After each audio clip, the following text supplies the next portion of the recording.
Hello all, welcome to Paritranaya. In this class, we shall start with the next part of center-state relations, that is financial relations. In the previous few classes, we have discussed about the center-state relations with respect to legislation and with respect to administrative powers. So in both legislation as well as administrative powers, we saw that the powers have been divided with the help of 7th schedule of the Constitution. The 7th schedule of the Constitution consists of 3 lists, list 1, list 2 and list 3. And we saw how legislative powers are divided between the center and the state, and we also saw how the administrative or executive powers are divided between the center and the state. Next, we shall begin with financial relations, how the financial relationship exists between the center and the state. So here, article number 268 to 293 of the Indian Constitution, they deal with the financial relations. It means what kind of financial power are enjoyed by the center and what kind of financial power are enjoyed by the states. The next question arises, do we need to memorize these articles? That is, what does article 268 say, what does article number 269 say, and so on? No, not important. So unlike the fundamental rights where we memorize from article number 12 to 35, here we need not have we need not memorize these articles. Okay, we need not memorize these articles. Just if we have an understanding, that would be sufficient. That would be sufficient. So next, we shall discuss about taxing powers. So we have different types of taxes in India. We have income tax, we have goods and services tax, we have custom duty, and many different types of taxes. So the next question arises, what kind of taxes can be imposed by the center and what kind of taxes can be imposed by the state? And on what items center can impose tax and on what items state can impose tax. So again here also, this taxing power is based on the 7th schedule.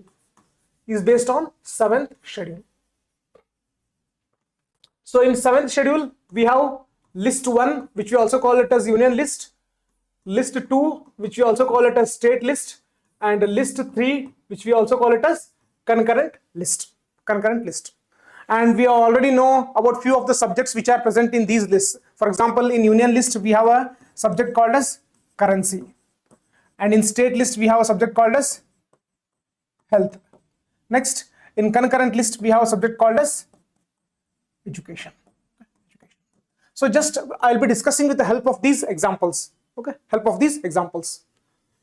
So we already seen that this list consists of close to 100 subjects, and second list consists of close to 60 subjects, and third list also it consists of close to 50 subjects. Now, when it comes to the subjects in the union list, so who can levy tax? Center. So center has exclusive power to levy taxes with respect to the subjects which are present in union list. So how many subjects are present for which we can impose tax? Approximately 15 subjects. Okay, 15 subjects. For example, currency. So if we want to impose some kind of tax with respect to currency, so let us not go into detail of all those things. If you want to impose tax on currency, then who can impose this tax? Only center can impose. Only center can impose, and states cannot impose tax. Similarly, when it comes to health, health falls under what? State list. So here we have center, here we have state. So let us assume health related hospital charges. Okay, hospital charges, it comes under health. So whether center can impose taxes on these hospital charges? No. Whether state can impose? Yes. Okay, yes. So that is what we see here. So states have exclusive power to levy taxes on the subjects which are present in the state list. So as an example, I have taken health as a subject. So approximately there are 20 such subjects on which a state can impose taxes. Next, on concurrent list, approximately there are 3 subjects. So I have just taken education as an example. So if at all we want to impose taxes on services related to education, who can impose? Both center as well as state. So depending upon the situation, either center will impose tax or state will impose tax, but here we will not go into the deeper aspects of that matter. At a superficial level, we shall understand that both center as well as state can impose taxes on what? The subjects which are present in the concurrent list. Next, residuary. So we already discussed about residuary. What are residuary subjects? The subjects which are not present either in list 1, list 2 or list 3, then such subjects we call it as residuary subjects. So an example of a residuary subject is a gift tax, wealth tax and expenditure tax. So who has the power to levy taxes on gift tax as well as wealth tax, wealth and all? So here Parliament has that power. Parliament has that power. State governments do not have the power to impose tax on residuary matters. Very important point to note. Okay? Very important point to note. Another very important point to note is Constitution draws a distinction between power to levy a tax, to levy and collect a tax, and power to appropriate the proceeds of tax. Okay. So here, when we have center, next we have states. Okay. So among the states, I will just take few examples. One is Karnataka,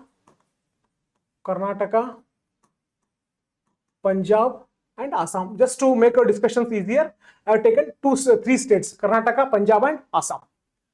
Now, power to levy and collect tax. What is levy and collect? Levy and collect. For example, I'll say for a particular soap, okay, or hair oil. So 1 liter of hair oil, 1 liter of hair oil, or 1 liter of oil. For 1 liter of oil, if the price is 100, then let us assume 10% will be the tax. So 10% is the tax. So who will fix this tax? That is called as levying. Okay. If the center fixes the tax, then it is called as center is going to levy the tax. If the state fixes, then it is called as state is levying the tax. Collection, who will actually collect the tax? Who will actually collect the tax? Next, power to appropriate the proceeds of the tax. Now let us assume 10% tax on hair oil is imposed by center. It means for every 100 rupees, center will get 10 rupees. For every 1 liter of oil that has been sold, so center will get 10 rupees in the form of tax. Now the next question is whether all the 10 rupees will be retained by center itself, or it will be distributed among the states. So that distribution is called as appropriating the proceeds of tax. So this is called as proceeds of tax. So whether it will be retained by center itself or it will be shared among the states. So here we have taken an example. Income tax. So income tax, who collects income tax? Center. Who levies income tax? Center. So let us assume center receives an income tax of 1 lakh rupees. 1 lakh rupees income tax. Now this income tax, it will not be retained completely by center, but it will be distributed between the center and the states. For example, in this 1 lakh, let us assume around 60,000 will be retained by center and remaining 40,000 will be distributed among the states. For example, 5,000 will be given to Karnataka, next 3,000 will be given to Punjab, next 4K will be given to Assam, and so on. So this is called as appropriating the proceeds of tax. So with the help of income tax, what we understood, income tax is collected and levied by the center, but whatever the profit the center gets by collecting the income tax, that profit will be shared, not profit, that revenue will be shared between the center and the states.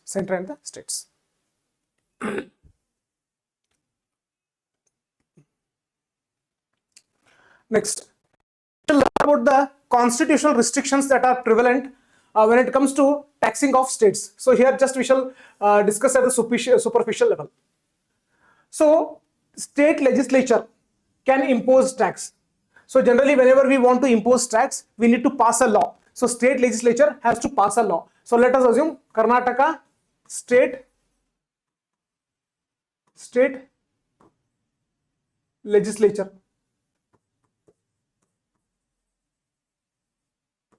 Or Karnataka MLAs. So they want to impose, they want to bring a bill to impose tax on what matters. They can impose tax on professions. They can impose tax on trades, on callings, employers. So all these things we'll be discussing later on. So let us take profession as an example. Now suppose there is an engineer. So engineering is a profession. So such a person has to pay a tax. So that tax will be fixed by whom? Karnataka state legislature. So whatever the tax a person is paying in the form of a professional tax, so that should not exceed 2,500 rupees per annum.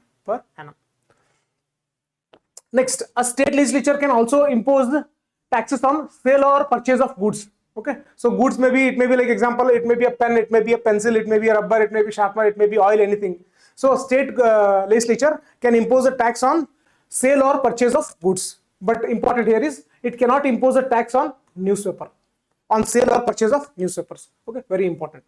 Next, a state cannot impose taxes the sale or purchase of which happen outside states. So what does it mean? Here we have Karnataka, here we have Maharashtra, Karnataka. So a pen which has been manufactured in Karnataka, pen. So if you are selling this pen in Maharashtra, then you cannot impose a tax here. It means outside states, if some sale or purchase happens, then you cannot impose a tax on the same. Next, in the course of import or export, for example, now again we shall take the example of Karnataka itself. So this is our Karnataka. So here at Bangalore airport, so through flight we import some items. Let us assume I'll import an iPhone. Okay, an iPhone. So when iPhone is being imported, can Karnataka government impose a tax on the imported item of iPhone? No, state government does not have the power. So when it comes to import, only center can impose the taxes. So here, no, in case of import. Similarly, interstate trade and commerce. Whenever trade and commerce happens between two states, so with respect to that, states have no power to impose taxes. Next, there are some goods which are declared by Parliament to be of special importance in interstate trade and commerce. So restrictions and conditions specified by Parliament. So we shall take an example. So let us assume Karnataka, Maharashtra.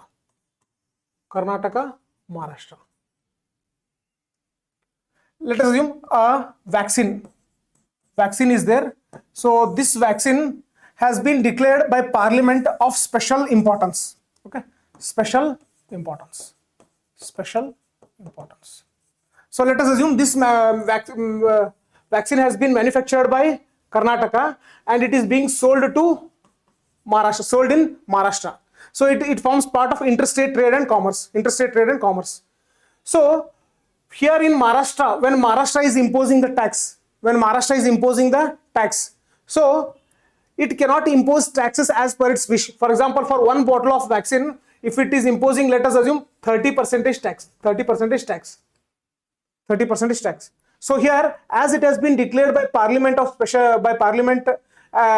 be an item of special importance, Parliament will fix the restriction. What is that restriction? When Maharashtra is imposing a tax, it should not cross 10%.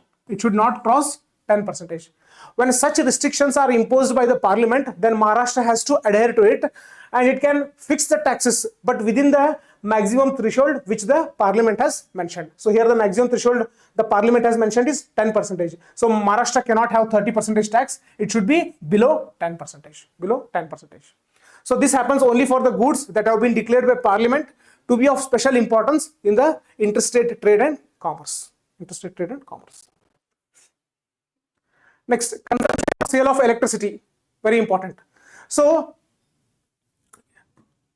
here in our home we consume electricity, or in our office we consume electricity. It may be for lighting, or it may be for a fan, or it may be for refrigerator and all. We consume electricity. So when we get electricity bill,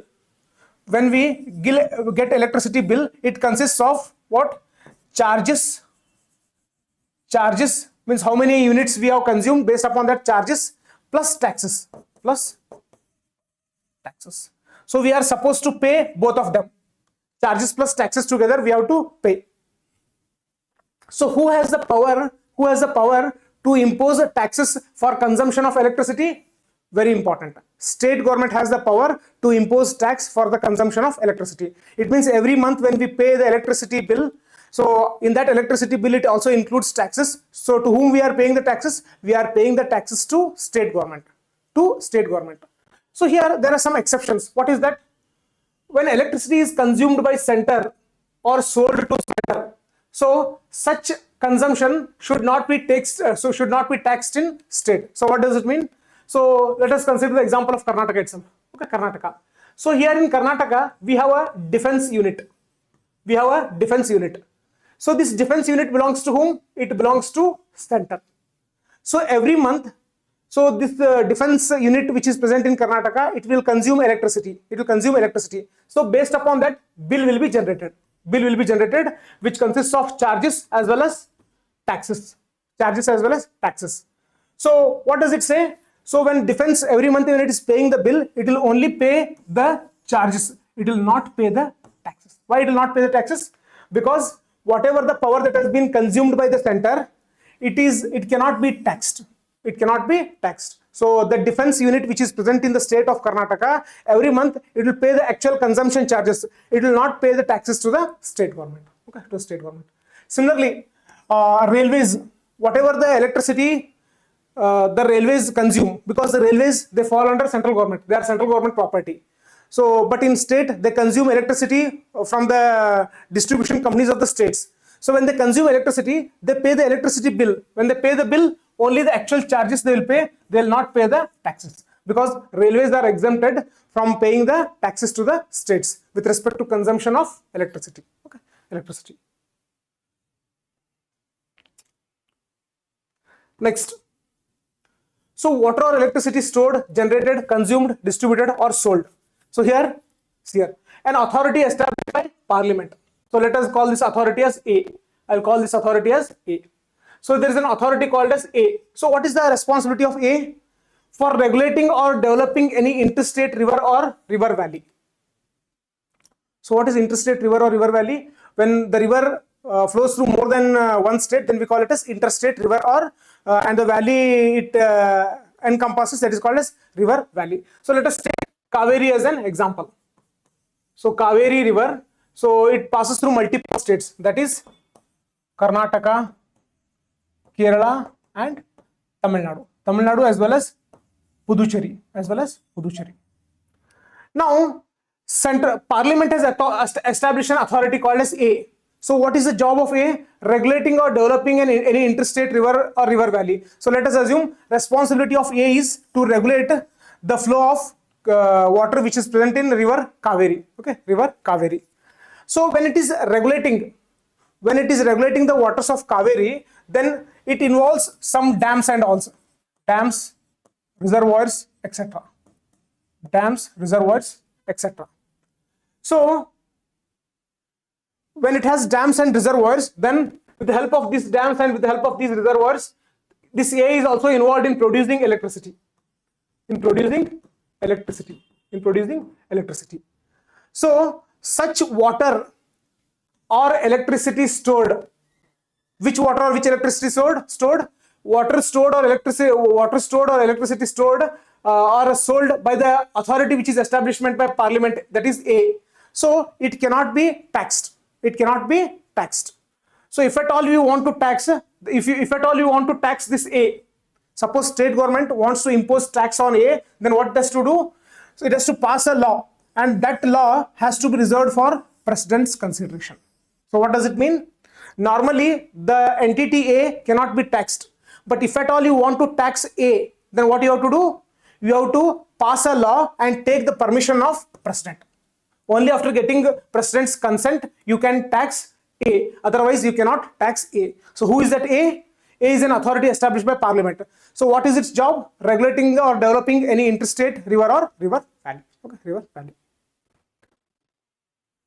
Next, here we come across distribution of revenue tax revenues. So not an important topic. So in the forthcoming classes, whenever we come across this, we shall have a discussion. But here it is not important. Okay, not important.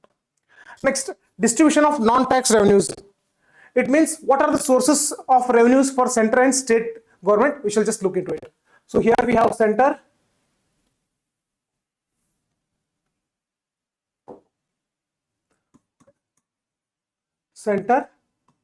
and state. So center, what are the various sources of revenue? Posts and telegraphs. So in the postal office and all, what are the various, how do we generate revenue? For example, we sell stamps. So government sells stamps. So whatever the revenue that we earn through stamps, so that will go to central government. Next, railways. So railways are used for transportation purpose, both for human beings as well as for goods as well. So in both the cases, whatever the revenue that is generated, it will go to central government. So the profits earned by the banking system, it will go to the central government. So banking means it may be public sector banks. Okay, public sector banks. Next, broadcasting. So television related, whatever the profit is gained, so that will go to center. Next, coinage and currency related profits, it will go to center. Next, center has some companies, so we call them as central public sector enterprises. So the profits made by these public sector enterprises, so that also goes to center. So these are the various sources of revenue for the center. Next, when it comes to states, so irrigation. So let us assume a state government, a Karnataka government has built some irrigation related facilities. For example, it has built a canal. So after building canal, in order to provide the services, let us assume it will collect the taxes from the farmers. So when it is collecting taxes, that taxes, it will go to state government. Similarly, forest related whatever revenues will come, it will go to state government. Fisheries related taxes will come to state government. Similar to central public sector enterprises, we also have state public sector enterprises. So state companies. So whatever the profit these companies make, so that will go to the respective state government. Again, in detail, we shall have a discussion when we start discussing about budget, and in that budget section, we shall exactly see what is the contribution of the various sectors to government's overall revenue. Next, grants in aid to the states. So first thing that we need to understand is difference between grants in aid and loans. So whenever we say loans, so center can provide loans to states, but when center provides loans to states, then state has to return it back. For example, center gives loan to Karnataka. Okay, let us assume it is in the form of loan. Then after few years, Karnataka has to return back the loan to center. But what is the grants in aid? In case of grants in aid, whatever has been given to a state, it will not be returned back. So now we will be discussing about grants in aid. So grants in aid. So here who will be providing grants? Center will be providing the grants to states. So I'll take a few examples. Karnataka, Maharashtra and Assam. So these grants, they have been divided into two parts: statutory grants and discretionary grants. Okay, discretionary grants. So statutory grants, it is obligatory on part of center to provide statutory grants. It means it has to give the grants. Whereas in case of discretionary grants, it is not obligatory. It is not compulsory. So Article number 275 of the Constitution, it empowers Parliament. To what? Make statutory grants. So when Parliament is granting money to Karnataka or Maharashtra or Assam, so what is the criteria used? So here it is based on the recommendation of Finance Commission. So we will be discussing later on about the Finance Commission, but here we shall understand that Finance Commission will give a recommendation to center saying that you should give so much money to Karnataka, so much money to Maharashtra and so on. So based on the recommendation of Finance Commission, let us assume center will give around 5,000 rupees to Karnataka. I am just taking an example. This is not exactly 5,000. It will be in terms of what crores, okay, lakhs of crores, but just an example. So 5,000 rupees to Karnataka, 6,000 to Maharashtra, and let us assume 4,000 to Assam. Okay. So here center has granted this money to these states based on the recommendation of Finance Commission. So these are called as statutory grants. So within these statutory grants, one is called as general, another one is specific grants. So what is general grants? So general grants means states in need of financial assistance, not every state. So for example, I'll take one more state, Odisha. Okay. Odisha.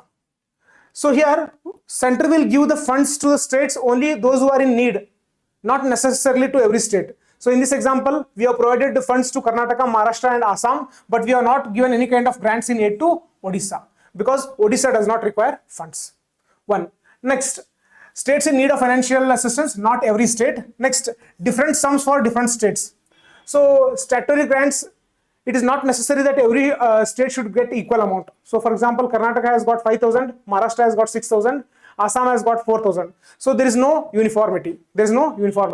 So when we say general grant, different sums for different states, and also not every state, but only to the states which are in need of financial assistance. Okay, financial assistance. Another very important point to notice, all these expenditure, they are charged on Consolidated Fund of India. It means when we are granting the amount to Karnataka, to Maharashtra or Assam, we do not require the permission of what? Lok Sabha in order to withdraw the fund from Consolidated Fund of India. So because it is charged here, so automatically it will be deducted from CFI of center, and it will be deducted to, it will be credited to the account of Karnataka government, Maharashtra government, Assam government, and so on and so on. Next, apart from the general grants, we also have specific grants. So these specific grants are for the welfare of scheduled tribes, okay, scheduled tribes, and also for raising the scheduled areas level of administration. So we already discussed about scheduled areas. So there are few states where we have sometimes some special kind of areas to whom we refer as scheduled areas. So to raise the level of administration in such areas, central government can give specific grants, okay, specific grants. That is sufficient.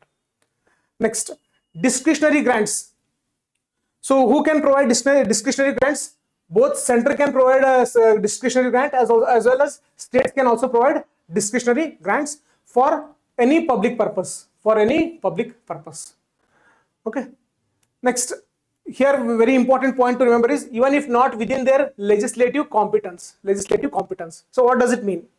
For example, now health is a which subject? State subject. Health is a state subject. It means center does not have the legislative competence with respect to health. Okay, health. But center can also make discretionary grants for health also, even though it does not fall under its legislative competence. Just one example. Next, when center makes to states, it will be based on the recommendation of planning commission. But now planning commission does not exist. So planning commission has been replaced by Niti Aayog. So for time being, just ignore it. Do not concentrate on it. Okay. Not concentrate on it. Next, center has no obligation when it comes to statutory grants. So center is mandatory, so compulsorily it has to give statutory grants. But when it comes to discretionary grants, it's not mandatory. Okay, it's not mandatory. So the aim of discretionary grants are to fulfill the plan targets and to help center to influence the states and all. But now it is not that much important. One important point to remember here is when it comes to discretionary grants and statutory grants. So which one has a larger share? Discretionary grants has a larger share compared to statutory grants. This much if we remember, it will be sufficient. There are also other kind of grants which have been mentioned in the book, so not important, just ignore it. Just ignore it. Next, Finance Commission. So Article 280 of the Constitution, it specifies, it mentions about the Finance Commission. So here, do we need to memorize this Article 280? Yes, important. So whenever they ask us what is Article number 280, then we should be able to recall and say that it is with respect to Finance Commission, and it's a quasi-judicial body. So whether it's a permanent body, it's not a permanent body. It is constituted every 5th year. Okay, every 5th year or even earlier. So what is its job? So the main job of Finance Commission is to make recommendations to President on the following matter. Okay, distribution and principles governing grants in aid to the states. So let us understand. So here we have center, here we have center, here we have states. Okay, here we have states. Okay. Karnataka, Maharashtra, Tamil Nadu,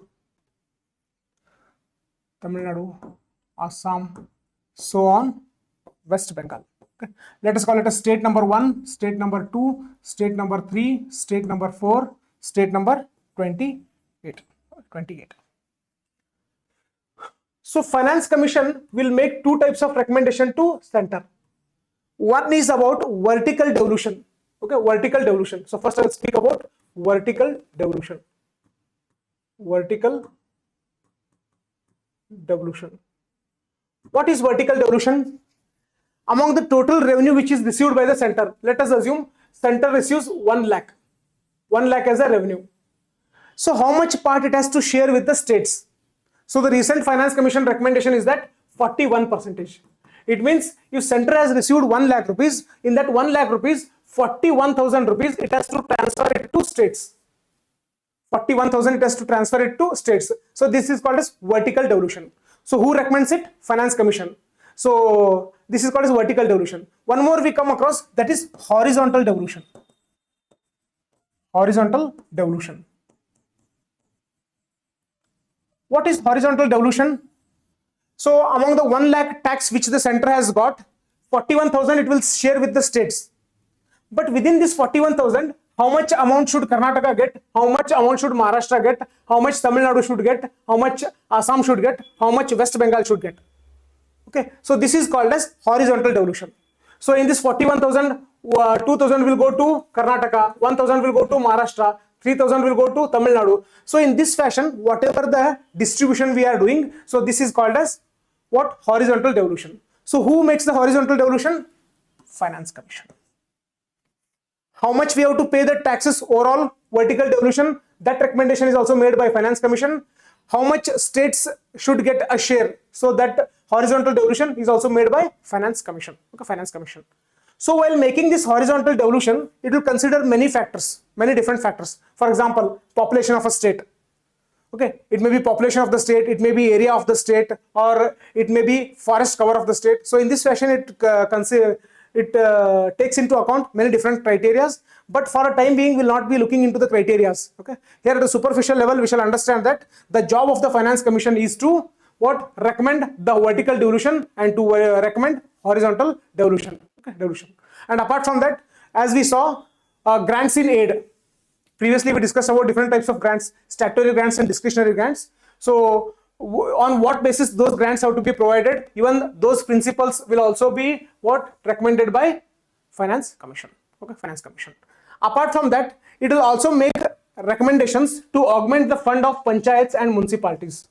So in the forthcoming classes, we will be discussing about panchayats and municipalities. So these panchayats and municipalities, they do not have sufficient funds to make their own administration. So in order to make their administration effective, so Finance Commission also makes recommendations to improve the fund which is available with the panchayats and municipalities. Okay, municipalities. And also while making these recommendations, it will take into account the recommendation made by the State Finance Commission. State Finance Commission. So we'll be discussing about the State Finance Commission and all when we start discussing about a topic called as Panchayat Raj system. Panchayat Raj system. So Finance Commission is a very important constitutional body, and it is called as balancing wheel of fiscal federalism in India. Very important. Okay, it is called as a balancing wheel of fiscal federalism in India. Very important point to note. Next, so there are some provisions which help to protect the interests of the state. Okay, which help to protect the interests of the state. So here are a few provisions. So whenever a bill is being introduced in the parliament, which affect the states, which impact the states, then such bill, before being introduced in the parliament, it requires the recommendation of president. It means without president's recommendation, the bills on these matters cannot be introduced in parliament. Cannot be introduced in parliament. Why? Because these are the matters which impact the states, which have negative repercussions for the states. Okay. An example: any bill which imposes or varies tax, in which states are interested. In which states are interested. For example, I want to introduce a bill in Lok Sabha. I want to introduce a bill in Lok Sabha which has taxes with respect to agriculture. Okay, agriculture. But this is the subject of interest to states as well. So agriculture is a subject of interest to states as well.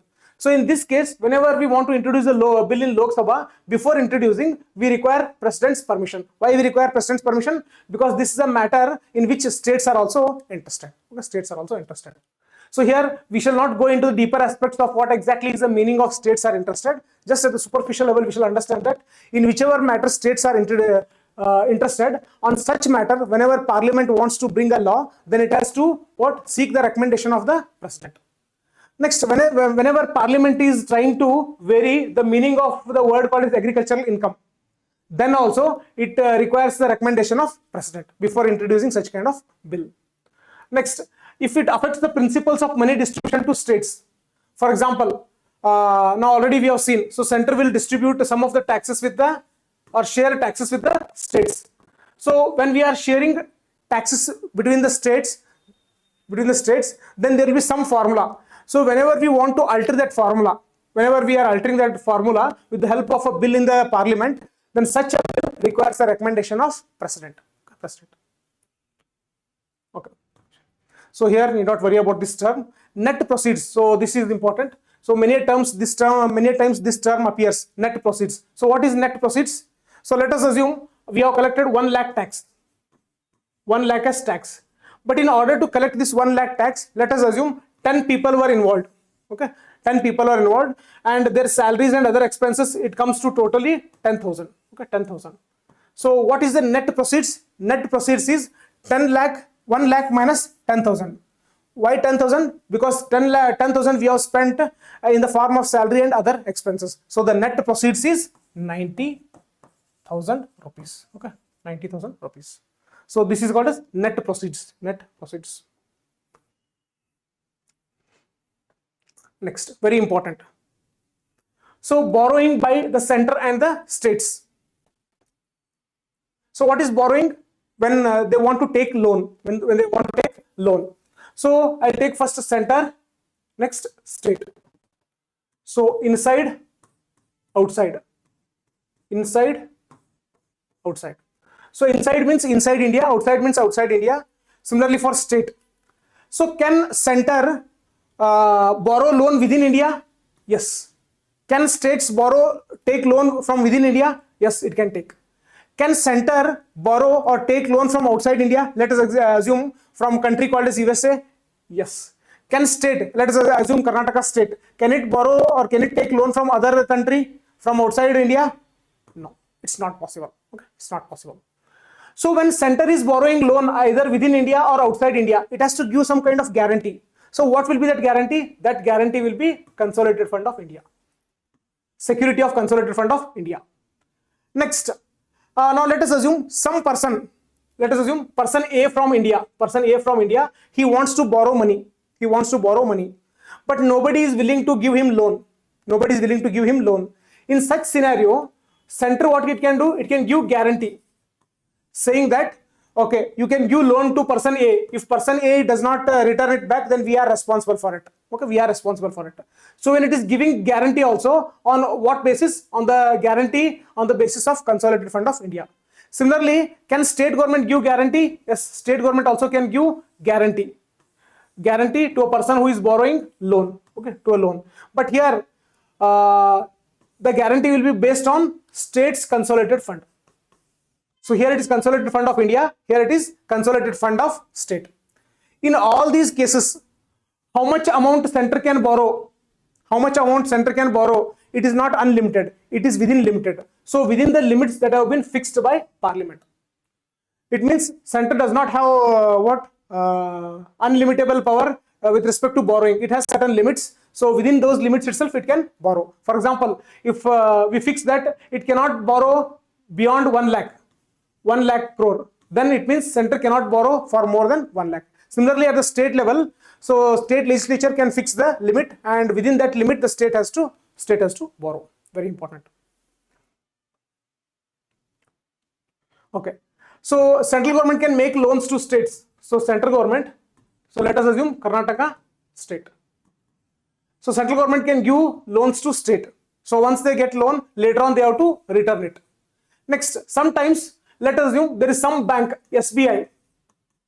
So Karnataka state, it wants to borrow loan from SBI, but SBI is not willing to give loan to Karnataka state. At that time, central government will act as a guarantee for Karnataka state. So when center gives the guarantee, then SBI will be willing to give loan to Karnataka state. Karnataka state. So when center is giving a guarantee, so at that time, that guarantee will be charged on Consolidated Fund of India. Okay, it means it does not require voting. It does not require voting. Or when the center is making loan to state government also, it does not require voting. Automatically, amount will be transferred from center to state. Next, point number D is very important. What is this?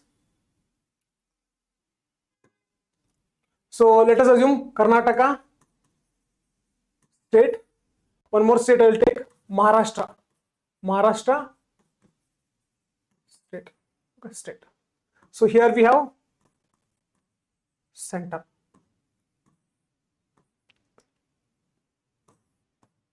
So outstanding loan exists, does not exist.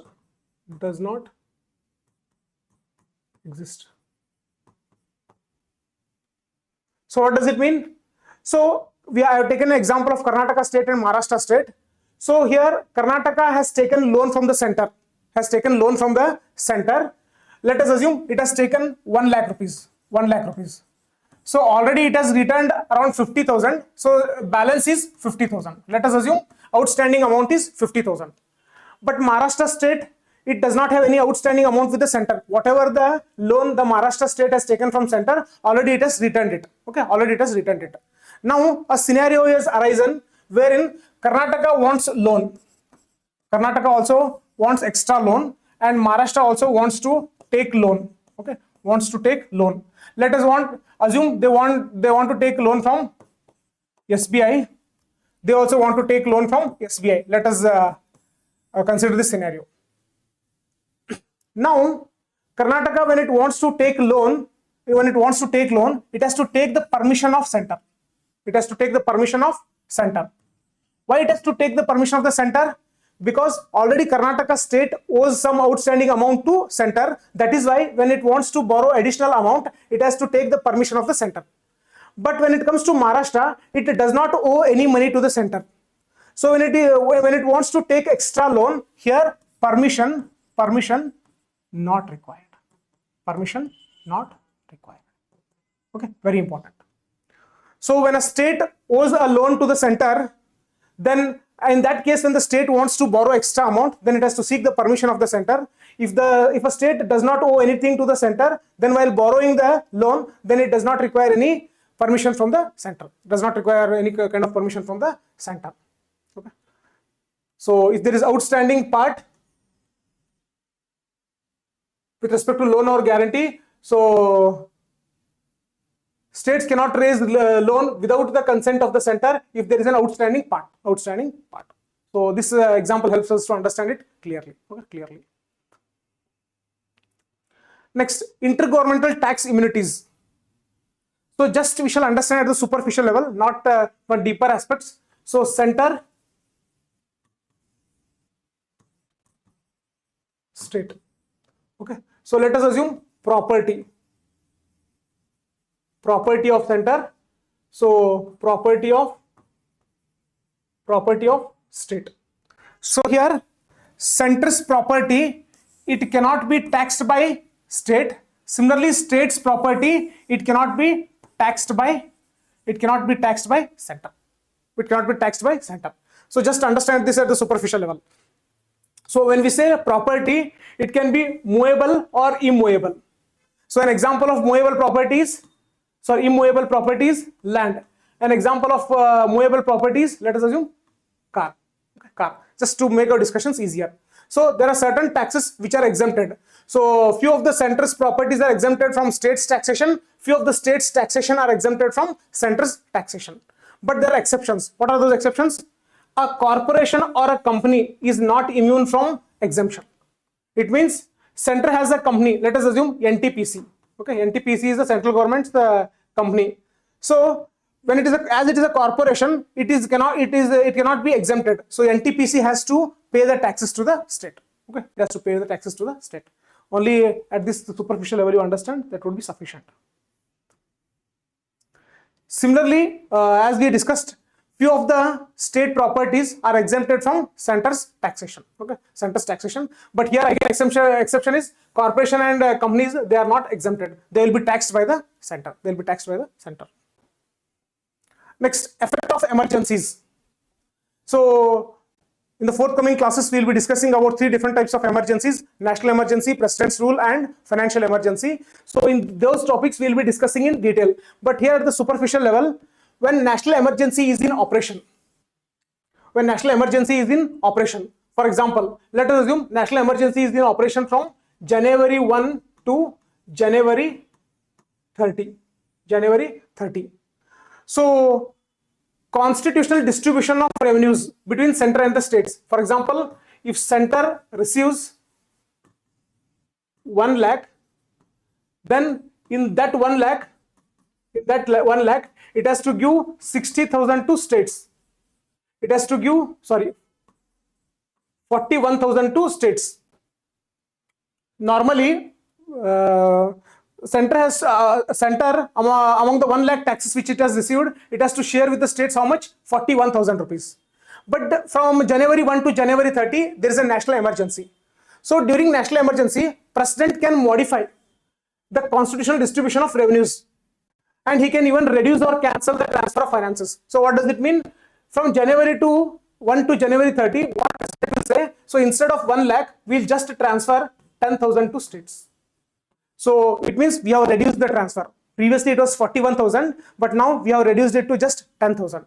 So when we can do it? Only during national emergency and financial emergency. Okay.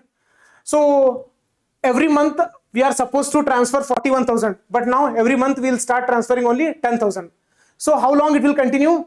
So let us assume emergency will end on January 30. But when does this reduction in transfer will again increase back to 41,000? After the end of the financial year. It means it will continue till March 31. Starting from February 1, again state will start receiving 41,000 rupees. 41,000 rupees. So again, in detail we will be discussing when we start discussing about emergency. Next, when financial emergency is in operation. So financial emergency is dealt by Article number 360 of the Constitution. So center can direct the states. So during financial emergency, center can give direction to states. So what kind of directions center can give? It can ask the states to observe canons of financial propriety. So center will ask the state, as the financial conditions are not good, so please spend wisely. And also, if possible, reduce the salary of the government employees. And when you are reducing the salary of the government employees, you can even reduce the salary of the high court judges as well. So such kind of directions can be given by the center to the states during financial emergency. Next, normally money bills which are passed by the state legislature, only if president signs, that would be sufficient. But in case of financial emergency, all money bills and financial bills should be reserved for president. It means only governor's signature would not be sufficient.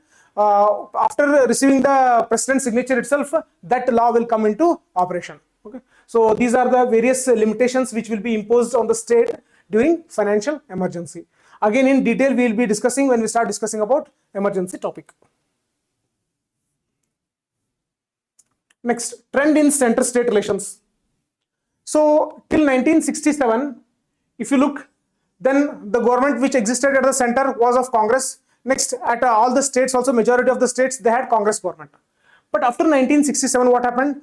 At the center we had Congress, but at the state the parties changed. And in few states it was Communist Party of India, and in few other states it was DMK or AIDMK. So these parties, it means there was one party at the center and different parties at the state level. So when we have two different ideological parties at the center and the state, then disputes will arise. So after 1967, so because of the arrival of non-Congress government at the state level, so what disputes started arising. So few of the tension areas have been highlighted here. Okay, highlighted here. Again, these tension areas we will be discussing in detail as and when we encounter those topics. Okay, those topics. So one is appointment and dismissal of governor. So generally, government is appointed by President of India. So many of the state governments will not be happy because governor, while appointing the governor, no consultation of the state government will take place. Okay, so that is why it's a tension area.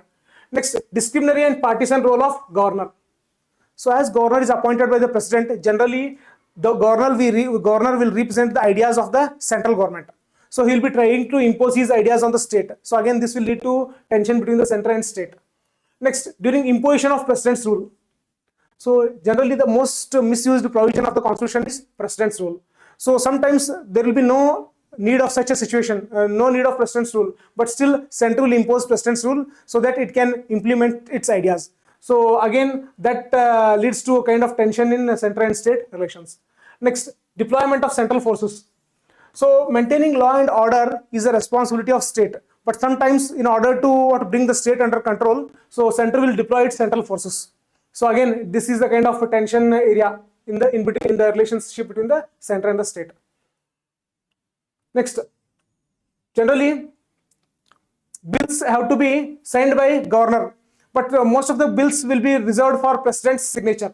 So again, that will be a tension area. Discrimination in financial allocations. So now at the center we have BJP. Let us assume at the center we have Congress. So at the state, let us assume In one state we have BJP, in another state we have Congress. So generally, if at the center we have BJP, then it will be favoring the states which have BJP government. Similarly, if you have Congress at the center, it will be favoring the states which have what? Congress government at the state level. So such kind of discrimination will occur also with respect to financial allocations. Again, this is a tension area. Next, role of planning commission. So planning commission no longer exists. Next, management of all India service. So already we have seen that all India service it's against the federalism. So again, it's a tension area. Next, use of electronic media for political purpose. Next, sharing of finance, encroachment by the center on the state list. So sometimes we have seen how the center can encroach on the state list. So all these, they act as what? Tension areas in the center-state relations. So these points, they are not important from the prelims point of view. So generally in prelims, they will not ask such kind of questions. But these points can be quoted when we write mains answers. So while writing mains answers, if we are able to recall and quote a few of these points, then definitely it will fetch us more marks.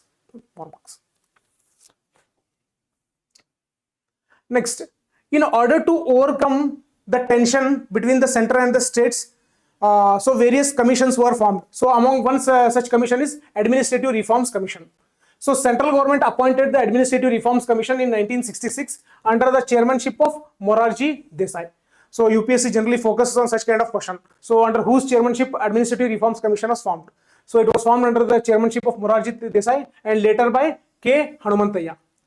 So again, this Administrative Reforms Commission, it constituted a team under MC Setalvad. So they submitted a report. They submitted a report to the government in 1969, but no action was taken. No action was taken. So here what we need to remember is Administrative Reform Commission was appointed and it submitted its report, but no action were taken. Next, a Raja Mannar committee, again on center-state relations. So it was constituted by Tamil Nadu government, but central government completely ignored it. Okay, ignored its recommendation. Next, Anandpur Sahib resolution of Punjab. Okay, Punjab's Akhali Dal. So even this was not implemented by center. Similarly, of West Bengal memorandum with respect to center-state relations. So central government did not accept the demands. Okay, demands. So among the various commissions which we have seen, the most important is the Sarkaria Commission. So whenever UPSC asks a question and in our options, if somewhere there exists a commission called a Sarkaria Commission, then 90% of the times the answer will be Sarkaria Commission. Because Sarkaria Commission has given very important recommendations and few of the recommendations have even been implemented. Okay, implemented. So this was commission appointed in 1983 and it submitted its report in 1987. So what Sarkaria Commission said, whether it favored center's supremacy, yes, it stated that strong center is essential, very much important. So many times a question may be posed like this, that Sarkaria Commission was against a strong center. No, Sarkaria Commission said that a strong center is essential. Why? Because in order to safeguard the national unity and integrity, we require strong center. But at the same time, it also made a point that strong center should not be equated with centralization of powers. So it said that centralization of powers is different from strong center. It favored strong center, but it did not favor centralization of powers. So what exactly is the strong center? What exactly is centralization of powers? So all these things we'll understand gradually as we go on discussing many other topics and try to connect the dots. Okay, dots. So here they mentioned over centralization leads to blood pressure at the center and anemia at the periphery. That is at the states. Next, central government has implemented few recommendations of Sarkaria Commission. So most important among them is the establishment of Interstate Council. So a question may be asked. So based on the recommendation of which commissions Interstate Council was established? So Interstate Council was established based on the recommendation of Sarkaria Commission. Similarly, one more important commission on center-state relation is Panchi Commission.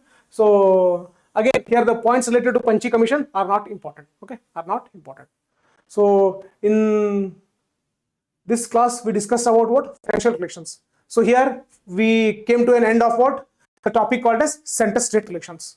So in center-state relations, we discussed the relations with respect to legislation. We discussed the relationship with respect to executive or administrative powers. And finally, we discussed the division of power between the center and state with respect to finance or financial powers. And after that, we saw a few of the tension areas between the center and the state, and the commissions that have been appointed in order to overcome the tensions between the center and the states. Among the various commissions, the one commission that stands out is Sarkaria Commission, because few of the recommendations of the Sarkaria Commission have been accepted and they have been implemented. And among those provisions, one important provision is establishment of Interstate Council. Okay, Interstate Council. So similarly, in the forthcoming classes, we will be discussing about all the important topics related to polity. For all our further updates, subscribe to our channel and hit on the bell icon. Thank you.